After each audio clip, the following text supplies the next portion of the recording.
Hi guys, thank you very much for joining. Welcome back. Just a heads up, first of all, this video has got an anti-climax. It is literally one of those that goes, yeah, what? Is that it? It's the link that I'm talking about. That's the important thing. Just a few things before I start that. The channel name has changed from LWD to Simon. No biggie, it's just changed name, probably temporary, it's bound to change again. Second, there's a lot of videos that have been taken down because they are being deemed to they violate YouTube's community guidelines, which pisses me off really, because a lot of the videos have already been seen by YouTube, by a human at YouTube, as they're getting monetized, and you know they've been deemed all right for that. You know what I mean? They've already passed their guideline status, you know, their standards or whatever they're called.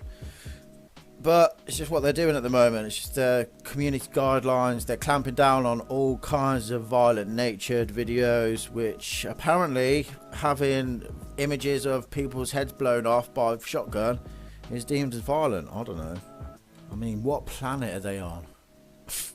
I don't know, but I've got to abide by their rules anyway. So I've taken loads down in an effort to make sure that the videos, you know, for the actual channel with this discussion stays up and running. Yeah, so that's why I haven't uploaded for a week. So I got a strike last week, and their punishment for having a strike is that I can't upload anything. So I've been in YouTube prison. And I mean, if you're new to this channel, then you really should just expect that anyway. You know, it does happen every now and again. It's happened about 5-6 times already, where I've just taken the videos down, all of them down, just so there's no confusion. Just take them all down and then make sure that everything is right. I need to feel that everything's right and all in order before things carry on. It's just one of those things I have to do. When I feel it, I know it's right. So if I feel that all of them have to come down, I take them all down. It's as simple as that. And it's going to happen again, so you may as well get used to it if you want to stick around. But again, only temporary. And what's the third thing? Third thing, the Facebook group Connection Collection 95 has gone. I tried. It wasn't working for me, guys. I appreciate everybody's input and everybody's politeness more than anything. However, it was just more of a distraction than anything, unfortunately. But we'll see how 2020 goes. 2020 is a good year for me. I've got a lot in the pipeline. I've got a few courses coming up where, you know, I'm actually following my dreams. That being, I've always wanted to write a film, and so, you know, to do that, I've got to learn how to write scripts and become a proper writer, author, I suppose you could call it. So with that, more reading, more writing, hopefully more videos. And obviously, by the way YouTube's going, I'm going to need another place to dump all my stuff. That's what the Connection Collection was about. It was a dump for all my stuff, for all my videos, and just to have a collection of good people in there, fans of my work. Bit of an ego boost, I suppose, to be honest, in a way. But like I say, it was a bit of a distraction, so it ended. No harm, no foul. Again, could be temporary. May have to open something else in 2020. With all these new resources that are going to be learnt. I don't know, we'll see. Anyway, that's the update. So let's get on with this. Right, can you remember somebody called Darren Kerr? Darren Kerr. It's this bloke you're seeing on your screen here. So this man had acid thrown in his face, and apparently he was connected to Tony Patton Craig somehow. If you've seen the film Essex Boys, that film actually starts with somebody getting the acid thrown in their face and then dumped on a beach. For the life of me, I can't work out whether that's supposed to be the story of Darren Kerr. I don't think it is, because apparently it was Tucker or Pat was the one who went out and threw acid in his face and then dumped him at the beach. And I know that Darren Kerr was connected to Tony Craig somehow. If none of that rings any bells, then this should. Watch this. The following day, a man dressed as a clown entered the hospital, clutching a bunch of flowers. As he made his way towards Kerr's room, the hospital staff laughed and joked. But their laughter was short-lived when his murderous intentions became clear.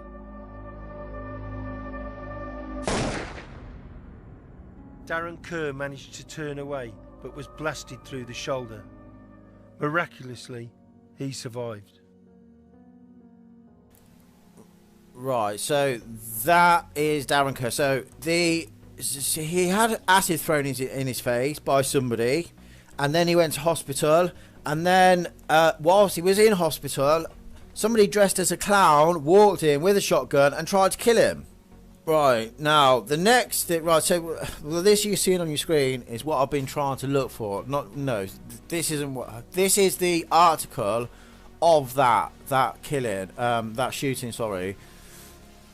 But I've read it out recently in Essex Boys News, the series Essex Boys News, where I read through these articles, and in one of them, you will have heard, if you're following, of course, you'll have heard that the police thought that this, with Darren Kerr and the shooting in this hospital, was linked to the shootings of Tony Craig. For the life of me, I can't find the article. I can only find this, which is the article of that shooting. But there is, you'll have to trust me, or go back and have a look through those videos. There is an article saying that the police think that this was connected to ours, yeah? They say that they thought it was the same gunman. How the police have made that link, I can't tell you. I can only say that they tested the cartridges, or the wounds, or whatever. Whatever happened, Darren Kerr. Sorry, right. So Darren Kerr, they think the shooting of Darren Kerr was connected. They think that is the same shooter as the shooter who shot Tony Craig. And this is the anticlimax I was on about. Now, this is a statement from somebody called Janice Thompson, right? She made this on the 19th of the 6th, 96, right? And she says, I've been employed at the Oyster Fleet PLC since the 12th December 1995. The Oyster Fleet is a privately owned hotel which has 16 rooms that are available to rent. My main role is the reception and other duties that need to be done. Rooms can either be booked prior to arrival or just by turning up at reception. I think she means booked there, don't she? All bookings are recorded in a central register that is kept behind the reception. Telephone bookings are also recorded in a diary that is kept in the office. From company records, I state that on the 6th of the 4th, 96, a telephone booking was made in the name of Kerr and given a telephone number of 0131 980 1867, 0170 908 1867. All rooms have either a double room or a single room, or two single beds, A fee of £30 is charged per room. From company records, I can state that Kerr stayed 2 nights, the 6th of the 4th, 96, and the 7th of the 6th, 96, and paid a total of £66 for the rents of the rooms. And that's it. Told you. So, I told you it's a bit of an anticlimax, didn't I? What it does do is, but this is obviously connected to our case somehow, because it's in the statements of this Rettenden murder thing. What connection it's got, I have no idea. The only connection I can think is that it's Darren Kerr, or somebody connected to Darren Kerr. But look, the connection, the link, is that it's in our story. It's in our statements. Yeah. And the police have obviously gone to this hotel for some reason. This is the receptionist at this hotel.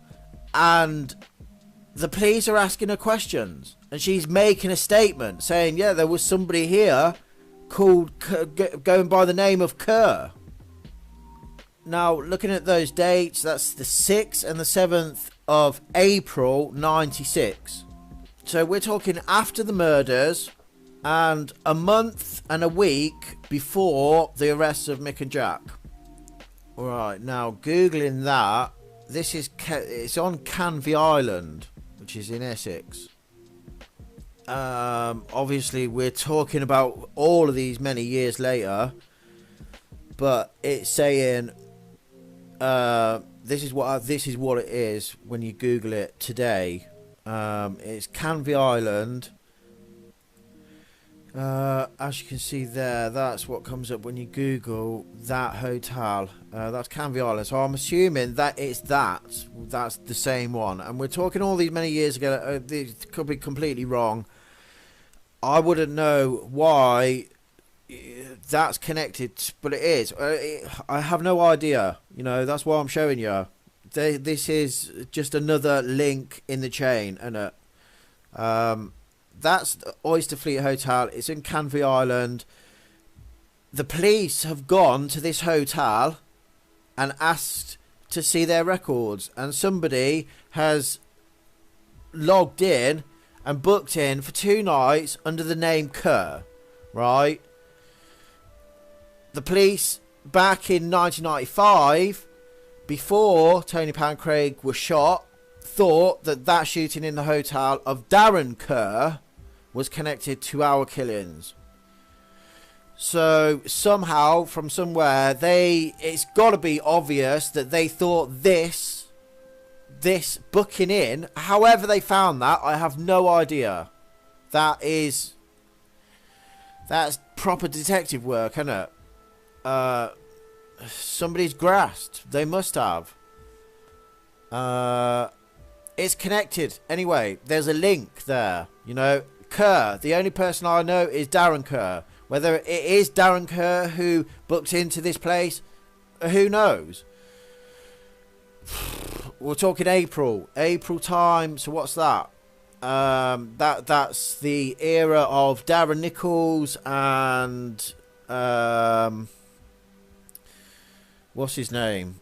Russell Tate, actually, around in those times. Canvey Island is near Romsford, I think, if I remember right, or Chelmsford. Like I say, it's an anticlimax. I suppose it's deemed as uninteresting. Who gives a shit about that? It is interesting because it's in our story. What's it doing in our story? What's it doing in our statements? It's linked somehow. You know what I mean? So, you know, I thought I'd show you that. I personally think, for some reason, I feel it's Darren Kerr who's actually booked into this place. And the police have been following him since, you know what I mean? It's only a few months after he was shot, you know, and he decided not to grass. He decided not to say anything, if I remember right. He didn't want to say anything. He didn't make any statements or anything after being attacked with acid and being shot. He didn't say anything. So with that said, you know, there's the shootings of Tony Pancraig. The police believe that Tony Pancraig was shot by that same gunman who shot him in hospital. So this Darren Kerr could have been under surveillance after that. You know, with all due respect, even though it's I suppose in the underworld it's respected that he didn't say anything and he didn't give his opinion, didn't give a statement, didn't grass. That's all respected in the underworld and all these gangster figures. That's a good thing to do. You know, you can actually increase your ranking in that system of things, in the hierarchy of things there, if you keep your mouth shut. and you do your time in prison or whatever, and you don't say a word, do not snitch, don't say anything to the police. This man didn't, and you know, that's looked upon favourably toward him. However, right, this man's had acid thrown in his face. He's nearly been killed, and he doesn't want to say anything. That, to the police, is suspicious, isn't it? So, when you think of it that way, the police would be, well, why don't you want anything done about this? Why do you've just been shot in hospital, nearly murdered in hospital by these people. Somebody's thrown acid in your face and you've nearly been killed. Why don't you want the police involved? Why don't you want to say anything? That to the police is like, he's hiding something. He knows something and he doesn't want to grasp. They're not stupid. They know what these gangsters are like and what these people are like. This bloke, you see it on your screen, he doesn't want to open his mouth. So that to the police is like, this guy, Darren Kerr, is involved in all of this stuff. It's like him being shot and having acid thrown in his face and him not wanting to say anything is him actually opening the door to the police and saying, look at me. Look what I'm into. I am into this shit, but I can't say anything. And him not saying anything makes it even worse for him, because it's like, you know, now the suspicion is mega for you. You know what I mean? Do you understand what I'm saying? It's that's so so this bloke who's booked into this hotel, and the police for some reason have found this out. You know what I mean? It would suggest, wouldn't it, on the face of things, that if it was Darren Kerr, then he was under surveillance. They watched him do that, and you know, they've actually gone in to check, and then the statement that somebody's made has to go into this pile of statements. I don't know what I'm talking about. I came across this a while ago, and it's something that has just popped up again. You know, so I thought I'd share it as my first video back since I was struck off. I hope everybody has a good Christmas. Don't go mad with it. You know, I hope you're all mature enough to know when to say no. And remember that being sober is 100% better for you, healthier than any drug, any drink, apart from water, obviously. And drugs alter the way you think. They don't make you better. They make you worse. You don't start thinking straighter when you're on your Charlie. It only makes you think you are. You're only straight when you're sober. It doesn't sober you up. And for fuck's sake, just think about what you're doing. Sober is the new cool. There you go. That's a glimpse into my future as a writer and a filmmaker. I honestly do. All I'm saying is just be careful, you know, guys. Just think about what you're doing. Just make sure that your celebrations don't go over the top. You know, don't do anything to harm yourself or others, or try not to. I appreciate your time, guys. I really do. Happy Christmas. I'll see you next time. Take care.